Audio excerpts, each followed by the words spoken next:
देखिए आज हम लोग 12th क्लास का बहुत ही इम्पोर्टेंट चैप्टर, ठीक है, और बहुत ही इजी चैप्टर पढ़ने जा रहे हैं। और इस चैप्टर का नाम है इनवर्स ट्रिग्नोमेट्रिकल फंक्शन, ठीक है। बहुत ही इजी चैप्टर है और बहुत ही आसान चैप्टर है, लेकिन इस चैप्टर को समझने के लिए हमें कुछ बेसिक कॉन्सेप्ट को समझना होगा। इस चैप्टर को समझने के लिए बेसिक कॉन्सेप्ट को हमें समझना होगा, ओके। और ये बेसिक कॉन्सेप्ट क्या है इसको हम जान लेते हैं। तो इसका सबसे पहला जो बेसिक कॉन्सेप्ट है वो है ट्रिग्नोमेट्रिकल टेबल, ठीक है। तो पहले हम ट्रिग्नोमेट्रिकल टेबल जान लेते हैं क्या होता है क्या नहीं होता है, उसके बाद हम लोग आगे की ओर कंटिन्यू करेंगे, ठीक है। देखिए सबसे पहले ट्रिग्नोमेट्रिकल टेबल आपको बनाना है। तो देखिए 0 degree, 30 degree, 45 degree, 60 degree, 90 degree. हम लोग जानते हैं कि जो भी हम काम करते हैं उसको हम एसआई सिस्टम में काम करते हैं, ठीक है। इसलिए यहाँ जो भी डिग्री है, डिग्री जो होता है वो सीरीज सिस्टम के अंतर्गत आता है, और हमें जो भी पढ़ना होता है वो एसआई यूनिट सिस्टम के अंतर्गत पढ़ना होता है। इसलिए हम पहले ये सीखेंगे कि 0 डिग्री को हम किस तरह से रेडियन में कन्वर्ट करते हैं, ठीक है, क्योंकि ये भी एक बेसिक कॉन्सेप्ट है, ठीक है। और इसका आपने इसको 11th में पढ़ा होगा मुझे पता है, लेकिन फिर भी मैं आपको समझाने की कोशिश कर रहा हूँ। देख लीजिए जरा सा, देखिए आपको अगर 0 डिग्री को रेडियन में कन्वर्ट करना है, 0 डिग्री को रेडियन में कन्वर्ट करना है तो आप क्या करोगे, 0 में पाई बाई 0 में आप क्या करोगे कि पाई बाई 180 से गुना कर दोगे, ठीक है। तो 0 में पाई बाई 80 से गुना करोगे तो क्या मिलेगा, 0 ही मिलेगा, नो प्रॉब्लम। अब 30 डिग्री को जो है वो रेडियन में कन्वर्ट करना है, तो हम इसमें किससे मल्टीप्लाई करेंगे, पाई बाई 180। 30 के टेबल में 180 जो आता है आपको कितने बार में आता है, तो आपको आता है 6 बार। 30 डिग्री को हम क्या लिख सकते हैं, पाई बाई 30 डिग्री को हम क्या लिख सकते हैं, पाई बाई। आगे बढ़ते हैं, ये रेडियन के अंतर्गत आता है, ठीक है ना, और हमें एसआई सिस्टम में ही पढ़ना होता है, इसलिए हम इसको इसमें कन्वर्ट करेंगे, ठीक है। इसी तरह से 45 डिग्री को अगर रेडियन में कन्वर्ट करना होगा तो क्या करेंगे, 180 से गुना करेंगे। अब देखिए 45 के टेबल में कितने बार में ये कट जाएगा, तो 4 बार में कट जाएगा। इसका वैल्यू कितना हो गया, पाई बाई 4। तो हम 45 को लिख सकते हैं पाई बाई, ओके। अब देखो आगे बढ़ते हैं, 60 डिग्री को कन्वर्ट करना है। 60 डिग्री को कन्वर्ट करना है तो हम इसे लिख सकते हैं पाई बाई 80 से मल्टीप्लाई करेंगे। 60 के टेबल में कितना बार है, 3 बार। 60 डिग्री को हम लिख सकते हैं पाई बाई, तो यहाँ हमने लिख दिया पाई बाई 3, ओके। अब इसी तरह से 90 डिग्री को कन्वर्ट करना है, 90 डिग्री को हम किससे मल्टीप्लाई करेंगे, पाई बाई 180 डिग्री से, ठीक है, पाई बाई 180 डिग्री से, ठीक है। तो पाई बाई 180 डिग्री से करेंगे तो कितना बार में कट जाएगा, तो ये आपको मिल गया पाई बाई। इस तरह से रेडियन में हम 90 डिग्री को क्या लिख सकते हैं, 90 डिग्री को आप लिख सकते हो पाई बाई। यहाँ तक समझ में आ गया होगा अच्छे से। अब आगे की ओर बढ़ते हैं हम लोग। देखिए ट्रिग्नोमेट्रिकल टेबल बनाना सीखते हैं, ठीक है। ट्रिग्नोमेट्रिकल टेबल बनाना आपने पहले भी सीखा होगा, लेकिन एक बार हम लोग पूरा बेसिक रिवीजन कर लेते हैं, ताकि हमें जो है इनवर्स ट्रिग्नोमेट्रिकल फंक्शन अच्छे से समझना है, कोई डाउट नहीं है, ओके। तो देख लीजिए हमें कुछ नहीं करना होता है, हमने 0 डिग्री लिखा, 30 डिग्री लिखा, 45 डिग्री लिखा, 60 डिग्री लिखा, 90 डिग्री लिखा। पहले हमने लिखा 0, फिर 30, फिर 45, फिर 60, फिर 90। हमने इसको रेडियन में कन्वर्ट कर लिया, ओके, कोई दिक्कत नहीं है। अब क्या करेंगे, 0 से लेकर 4 तक लिखेंगे, 0, 1, 2, 3, 4। अब क्या करेंगे, सब में 4 से डिवाइड करेंगे, सब में 0 में 4 से डिवाइड किया, 1 में 4 से डिवाइड किया, 2 में 4 से डिवाइड किया, 3 में 4 से डिवाइड किया, 4 में 4 से डिवाइड किया। तो देखो डिवाइड करने के बाद 0 में किस संख्या से भाग देंगे तो 0 मिलता है, ये तो कटेगा नहीं, इसको छोड़ दिया मैंने। देखो 2 1 जा 2, 2 2 जा 4, 1/2, ये कटेगा नहीं, 10 के 10, 4 1 जा 4, कट गया ये बात। अब क्या करेंगे, अगला स्टेप हमारा क्या होता है कि सब पर रूट चढ़ा दो, ठीक है। हमने रूट चढ़ा दिया सब पे, देखो 0 पे रूट चढ़ाया, 1/4 पे रूट चढ़ाया, 1/2 पे रूट चढ़ाया, 3/4 पे रूट चढ़ाया, उसके बाद 1 पे रूट चढ़ाया, ओके। यहाँ तक कोई प्रॉब्लम नहीं है। अब देखो साइन थीटा, अब 0 का रूट 0 होता है, ठीक है। अब देखो तो सबसे पहले जो वैल्यू हमको मिलता है वो साइन थीटा का मिलता है ना। अब साइन 0 डिग्री का वैल्यू जो हो जाएगा वो कितना हो जाएगा, 0। 1 का रूट 1, 4 का रूट 2, 1/2 मिला हमें, 1 का रूट 1, 2 का रूट नहीं निकलता इसलिए रूट में ही छोड़ दिया हमने, 3 का रूट नहीं निकलता, 3 को रूट में छोड़ दिया, 4 का रूट होता है 2 और 1 का रूट 1 होता है। और इस प्रकार हमें किसका मिल गया, साइन थीटा का वैल्यू मिल गया। कहाँ तक, 0 से लेकर 90 तक, कोई प्रॉब्लम नहीं है। अब देखो जैसे ही हम क्या करते हैं, अब इसको उल्टा लिखेंगे तो हमको कॉस थीटा मिल जाएगा। देखो 1√3/2, 1/√2, 1/2, 0। इसको उलट कर लिख देंगे, यहाँ से उतार देंगे, उल्टा लिख देंगे, तो जो हमें मिलेगा वो कॉस थीटा का वैल्यू मिल जाएगा। किसका वैल्यू मिल जाएगा, कॉस थीटा का मिल जाएगा। यहाँ तक कोई दिक्कत नहीं है। अब टेन थीटा का निकालना है, कॉस भी निकल गया हमारा, अब टेन थीटा का निकालना है। तो टेन थीटा कैसे निकालेंगे, हम जानते हैं कि टेन थीटा बराबर क्या होता है, sine theta by cos theta. क्या होता है, sine theta by cos theta. अगर टेन 0 डिग्री का वैल्यू निकालना है तो यहाँ 0 रख दिया हमने, साइन का यहाँ पर भी 0, यहाँ पर भी 0, साइन 0 का वैल्यू कितना है 0, कॉस 0 का वैल्यू कितना है 1।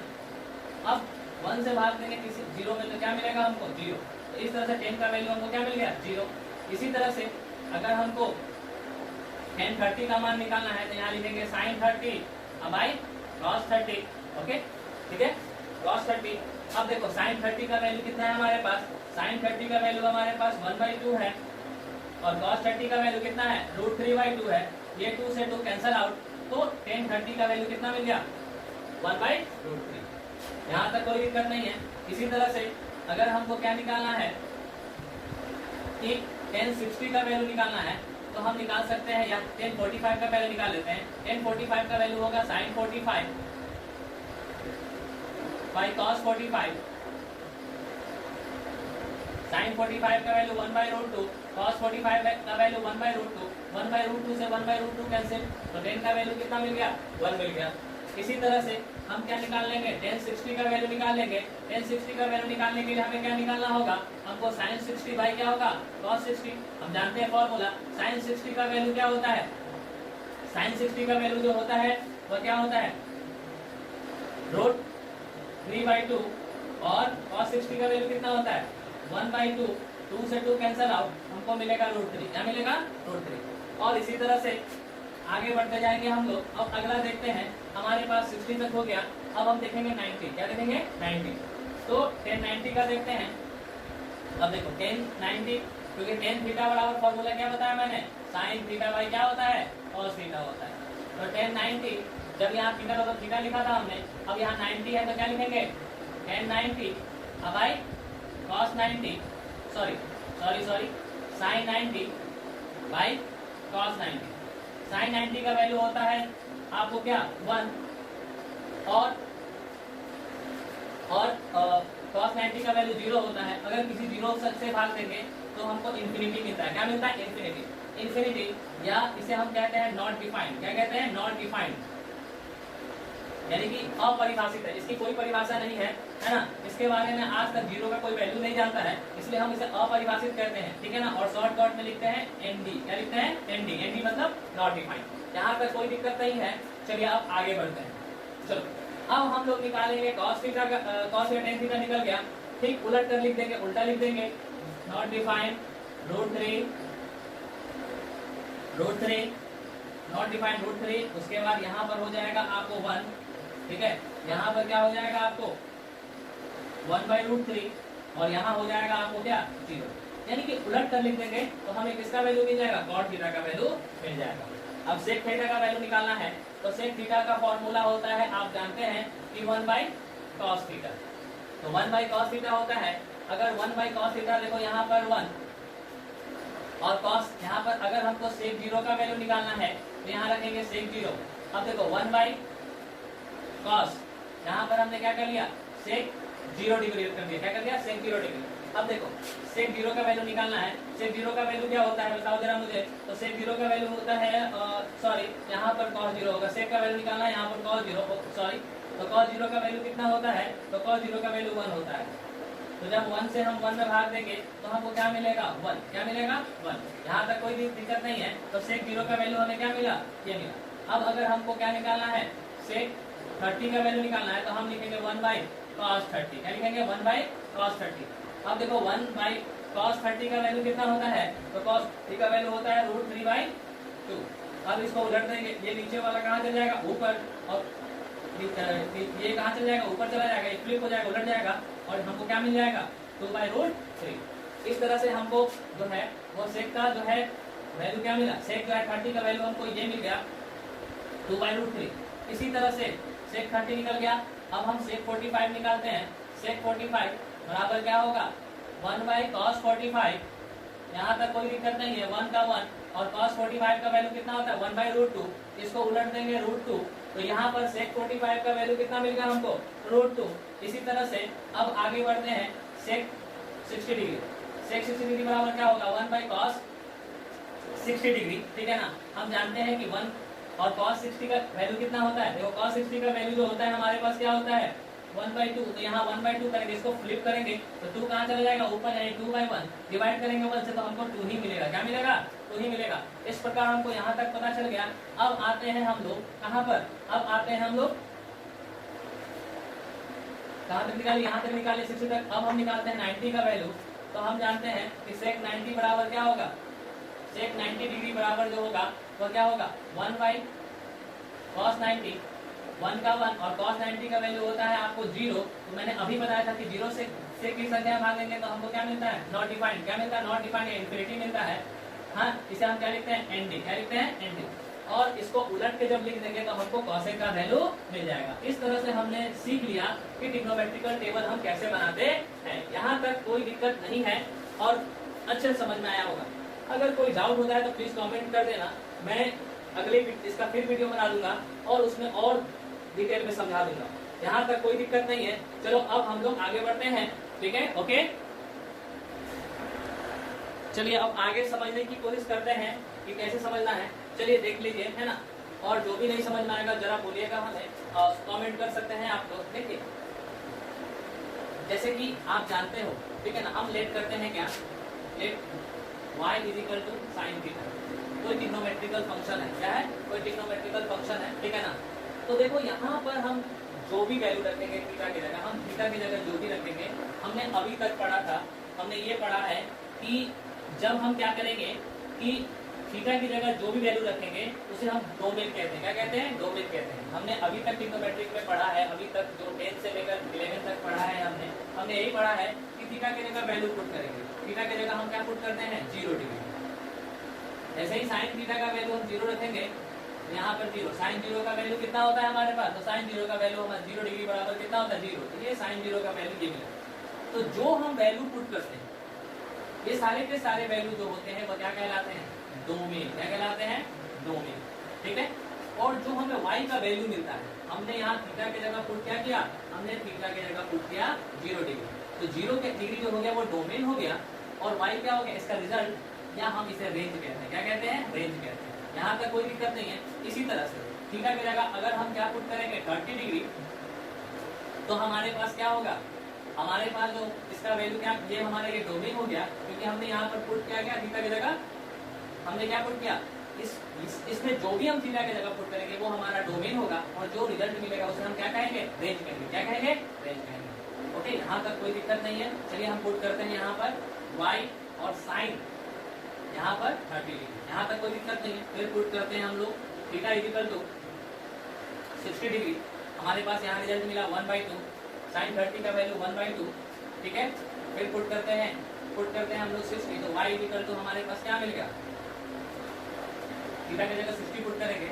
और हम जानते हैं कि साइन 60 का वैल्यू कितना होता है, साइन 60 का वैल्यू √3/2। यहाँ पर हमने √3/2 देखा। तो हमने देखा क्या कि हमारे पास डोमेन क्या क्या मिल रहा था, डोमेन हमारे पास डोमेन क्या था 0 डिग्री।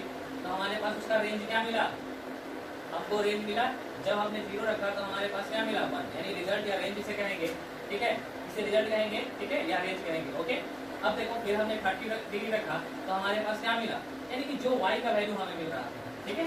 और यहाँ पर हम क्या पुट कर रहे थे, जो थीटा पुट कर रहे थे उसे हम डोमेन कहेंगे, और रेंज किसे कहेंगे, जो हमको रिजल्ट मिलता है, ठीक है ना। इस प्रकार हम कह सकते हैं कि जो भी हम थीटा की जगह दो वैल्यू रखते हैं उसे डोमेन कहते हैं, और जो हमें रिजल्ट प्राप्त होता है उसे रेंज कहते हैं। क्या कहते हैं, रेंज कहते हैं। यहाँ तक कोई दिक्कत नहीं है। तो हमारा रिजल्ट क्या क्या मिला था, 1/2 मिला था।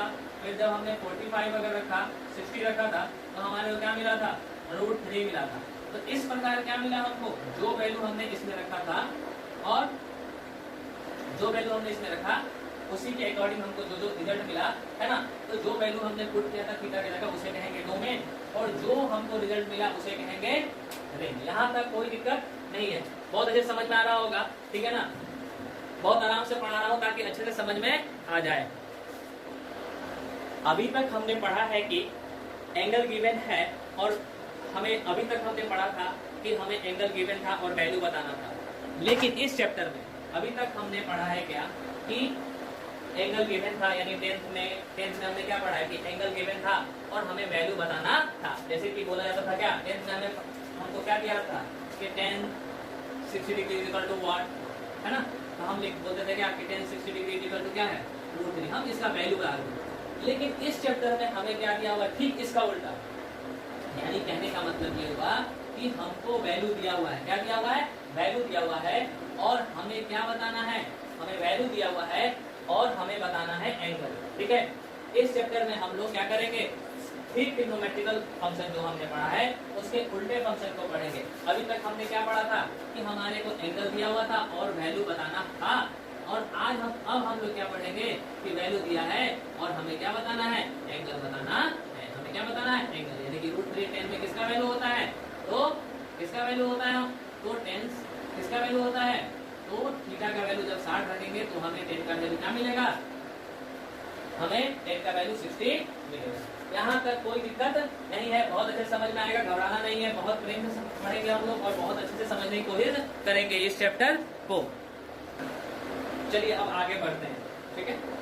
अब देखा जाए, जैसे कि कोई हमारे पास ट्रिग्नोमेट्रिकल फंक्शन दिया हुआ है y equal to tan theta या x, तो जब हम इसे उधर भेजेंगे, इसको उल्टे में, तो हमारे पास जो फंक्शन मिलता है उस फंक्शन को हम कहते हैं, उस फंक्शन को हम इनवर्स फंक्शन कहते हैं। क्या कहते हैं, इनवर्स फंक्शन कहते हैं। जैसे कि tan को हमने उधर भेजा तो हमारे पास क्या मिला, जैसे इसको सिर्फ tan को भेजेंगे तो हमारे पास यहाँ क्या मिल जाएगा, y।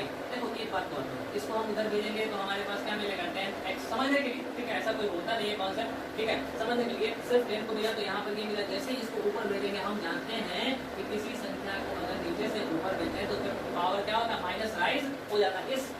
इस माइनस पावर को हम क्या कहते हैं, इनवर्स कहते हैं। क्या कहते हैं, इनवर्स कहते हैं। तो हमारे पास यहाँ क्या मिल गया, tan। यानी हम कह सकते हैं कि ट्रिग्नोमेट्रिकल फंक्शन के उल्टे फंक्शन को, यानी कि जब हम ट्रिग्नोमेट्रिकल फंक्शन को का रेसिप्रोकल करेंगे तो जो हमें फंक्शन मिलेगा उस फंक्शन को इनवर्स फंक्शन कहेंगे। क्या कहेंगे, उस फंक्शन को इनवर्स फंक्शन हम लोग कहेंगे। यहाँ तक कोई डाउट नहीं है और अच्छे से समझ में आ रहा होगा। जब भी डाउट होगा आप लोग कमेंट करके बोल सकते हैं कि ये डाउट। अब इस चैप्टर में देखिए हम लोग आगे क्या पढ़ते हैं।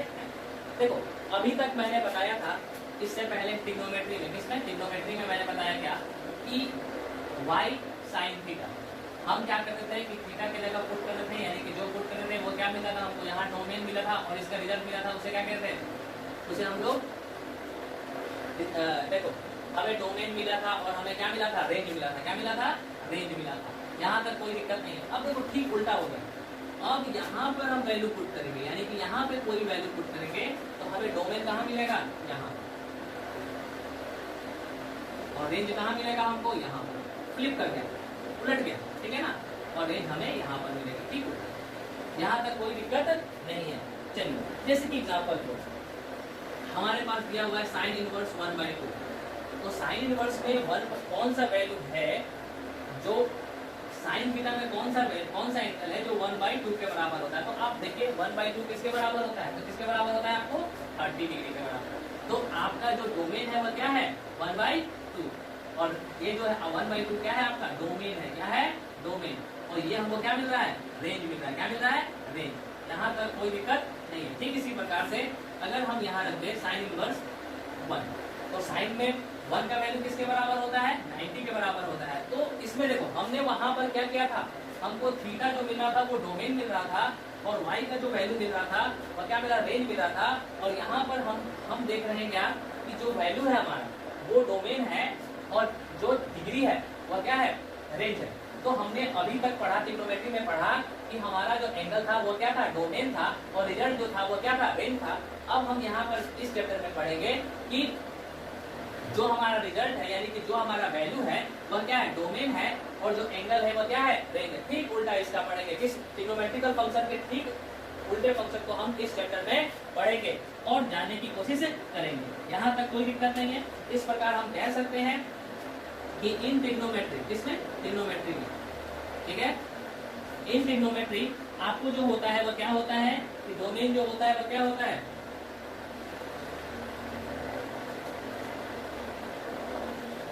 डोमेन जो होता है वो डिग्री होता है, ठीक है। यहाँ हम कह सकते हैं एंगल। डोमेन जो होता है वो क्या होता है? हमारा एंगल होता है, ठीक है। और रेंज क्या होता है? रेंज हमारा जो होता है वो वैल्यू होता है। लेकिन इन इनवर्स ट्रिग्नोमेट्री में जो होता है वो क्या होता है? डोमेन जो हमारा हो जाता है वो क्या हो जाता है? डोमेन हमारा जो हो जाता है वो क्या होता है? वैल्यू होता है। और रेंज क्या होता है हमारा? रेंज जो होता है हमारा जो होता है वो एंगल होता है। क्या होता है? एंगल होता है। तो ठीक इसका उल्टा है, इसीलिए इसे इनवर्स ट्रिग्नोमेट्रिकल फंक्शन कहते हैं। यहाँ तक कोई दिक्कत नहीं है और अच्छे से समझ में आ रहा होगा, ठीक है। चलिए अब देखिए आगे बढ़ते हैं हम लोग थोड़ा सा। चलिए आगे हम लोग कुछ देख लेते हैं, ठीक है ना। जहाँ पर ट्रिग्नोमेट्री का इनवर्स फंक्शन जो है वह क्या करता है?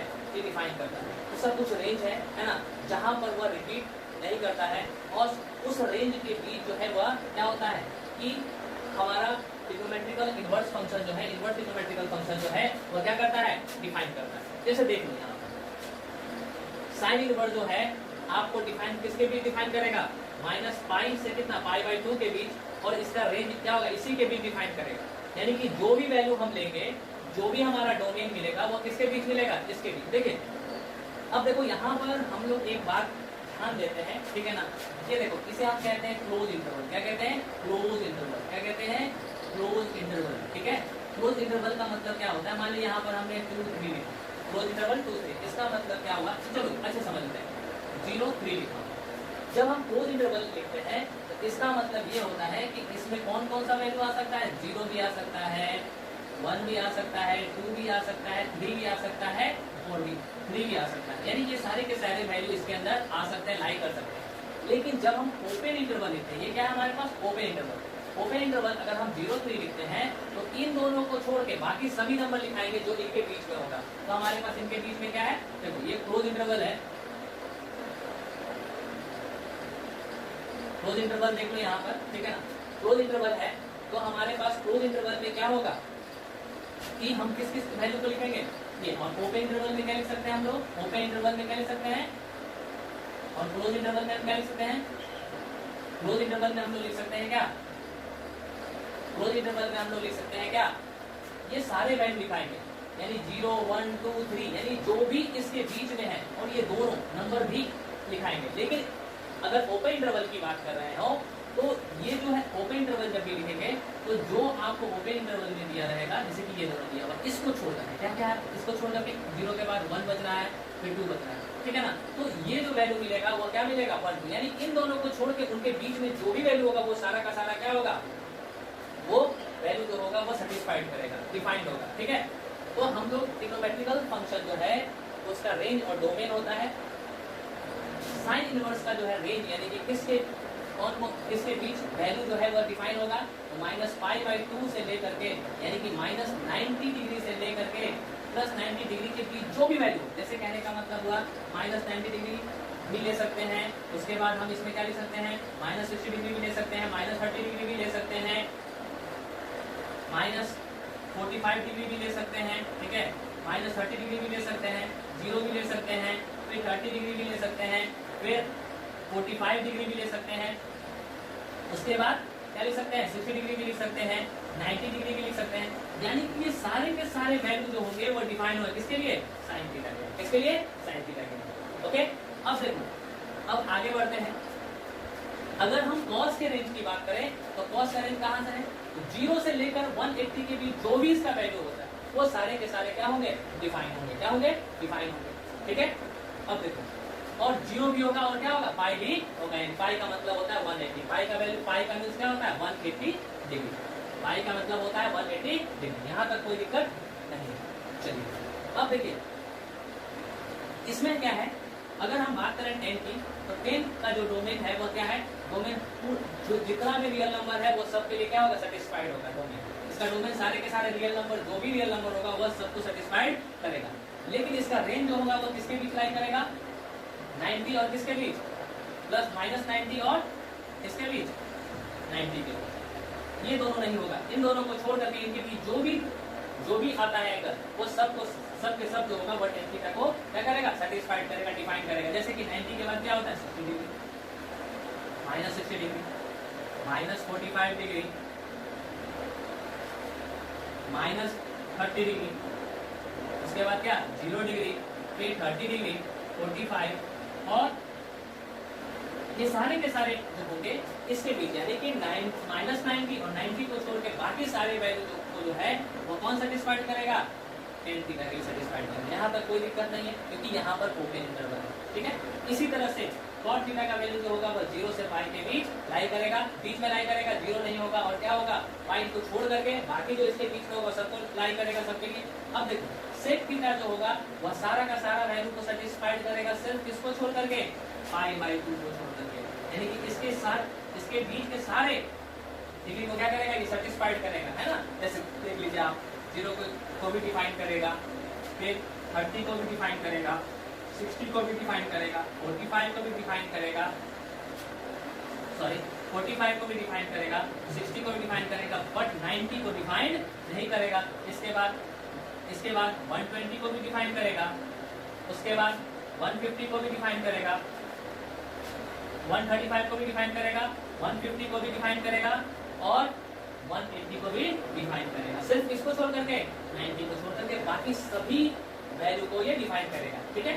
अब देखो इसका मतलब क्या है, इसका मतलब ये है कि ये वैल्यू जो होगा वह माइनस 90 और 90 और उसके बीच सभी को डिफाइन करेगा, सिर्फ इसको छोड़ करके, 0 डिग्री छोड़ करके, जहां तक कोई दिक्कत नहीं है। तो ये हमारा जो हो गया वह क्या हो गया, ये हमारा जो हो गया एक बहुत इंपॉर्टेंट फॉर्मूला हो गया, किसके लिए, इनवर्स ट्रिग्नोमेट्री फंक्शन के लिए। चलिए बता दीजिए फटाफट।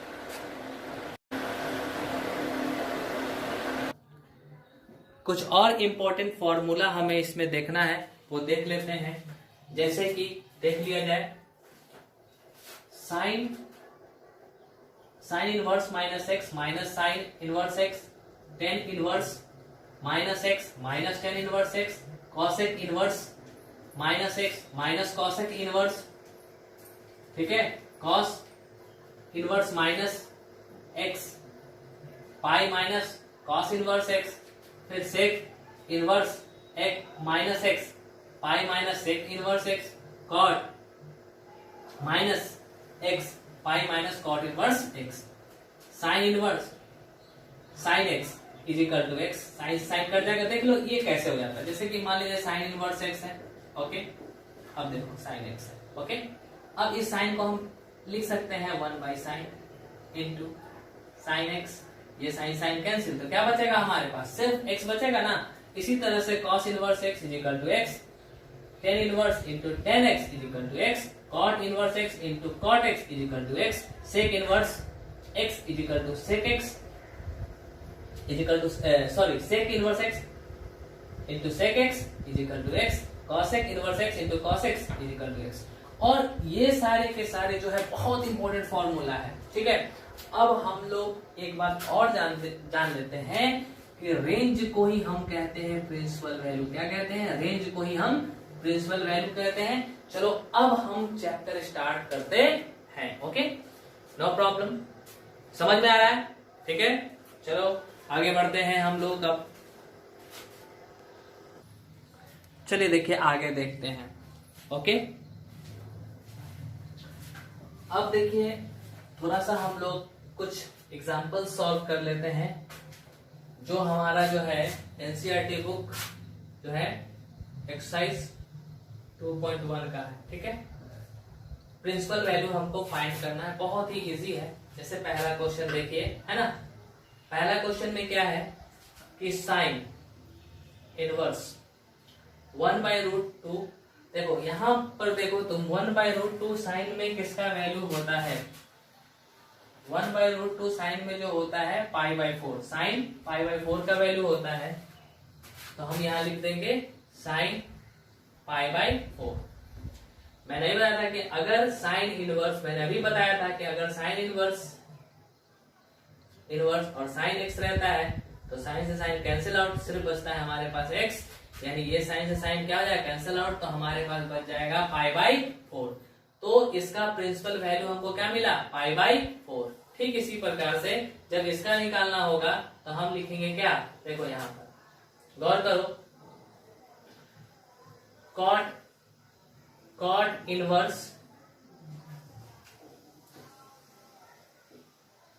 माइनस का माइनस लिख दिया हमने।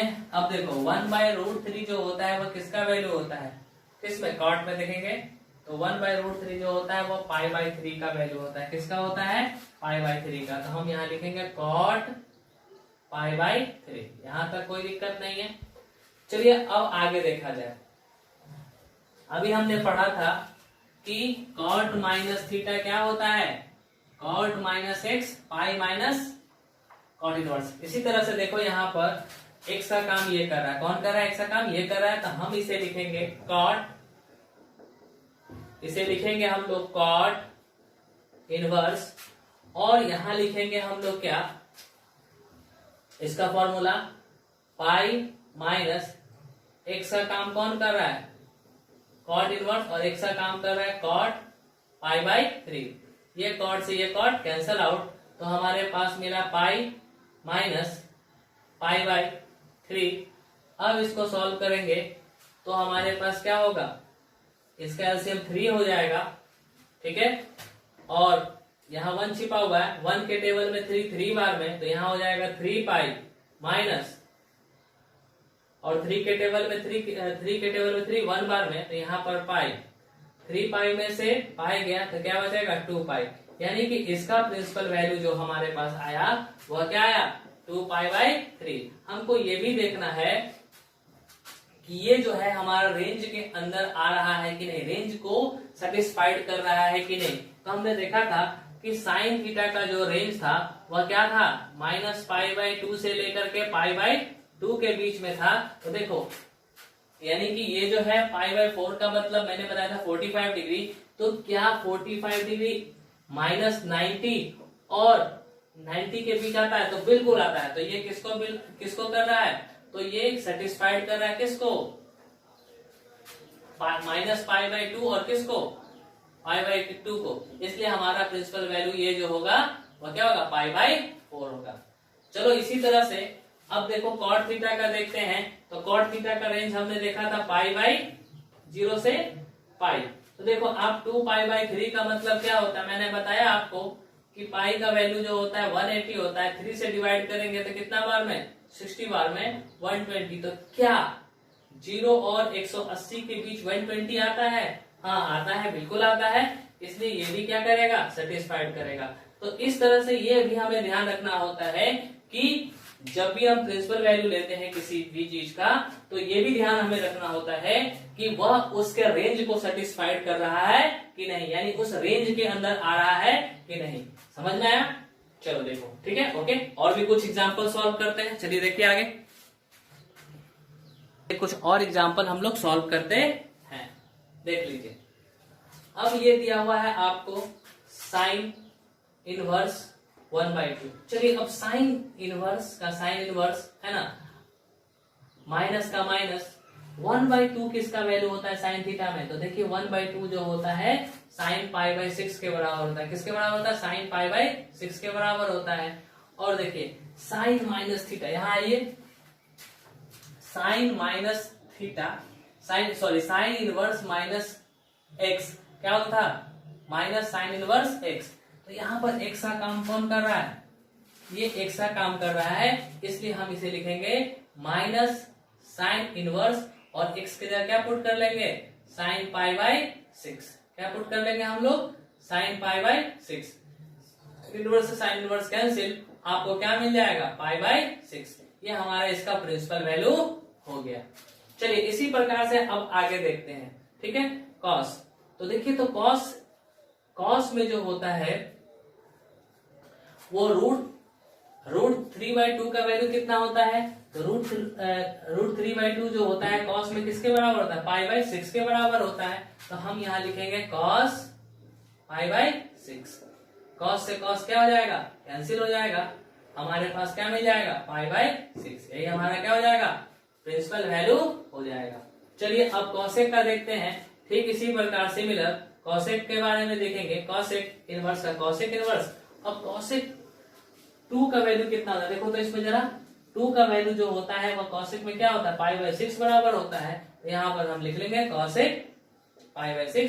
कॉसेक से कॉसेक कैंसिल, तो हमारा यहाँ पर प्रिंसिपल वैल्यू क्या मिल गया, π/6। यहाँ तक कोई दिक्कत नहीं है। चलो और कुछ एग्जांपल सॉल्व करते हैं ताकि अच्छे से समझ में आ जाए।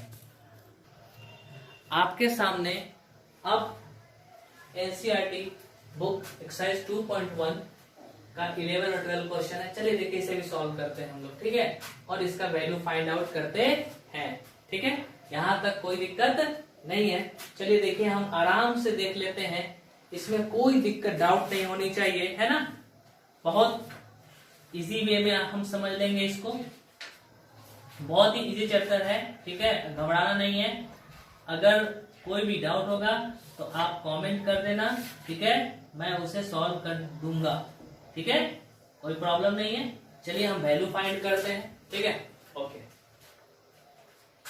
चलिए देखिए आप लोग tan इनवर्स, ठीक है, 1 का वैल्यू 10 में कितना होता है, 10π/4। देखो यहाँ पर 10π/4 का वैल्यू जो होता है 1 होता है, ठीक है। फिर cos इनवर्स, अब देखो माइनस का माइनस हमने लिखा, 1/2 किसका वैल्यू होता है कॉस में, किसका होता है, तो cos π/3 का, हमने यहाँ लिखा cos π/3। फिर देखो प्लस साइन इनवर्स का साइन इनवर्स, अब देखो माइनस 1/2 का वैल्यू कितना होता है, देखो यहाँ पर ये हमारा 1/2 है, ठीक है ना। साइन 1/2 का वैल्यू कितना होता है, साइन π/6। तो हम यहाँ लिख देंगे साइन π/6, ठीक है। अब देखो 10 से 10 कैंसिल आउट, हमारे पास क्या मिलेगा, π/4 प्लस, अब देखो cos इनवर्स माइनस x, क्या पढ़े थे हम लोग, cos इनवर्स x हमने पढ़ा था पाई, देखो यहाँ पर हमने पढ़ा था, क्या पढ़ा था, pi minus cos inverse x। तो cos इनवर्स और x का काम कौन कर रहा है, cos π/3। ये से ये क्या हो जाएगा, cancel out, plus sign inverse minus x, क्या पढ़ा था, माइनस साइन इनवर्स, तो यहाँ पर प्लस माइनस क्या हो जाएगा, माइनस साइन इनवर्स, x का काम कौन कर रहा है, साइन π/6। साइन से साइन कैंसल आउट। अब हमारे पास क्या मिल गया, π/4 प्लस पाई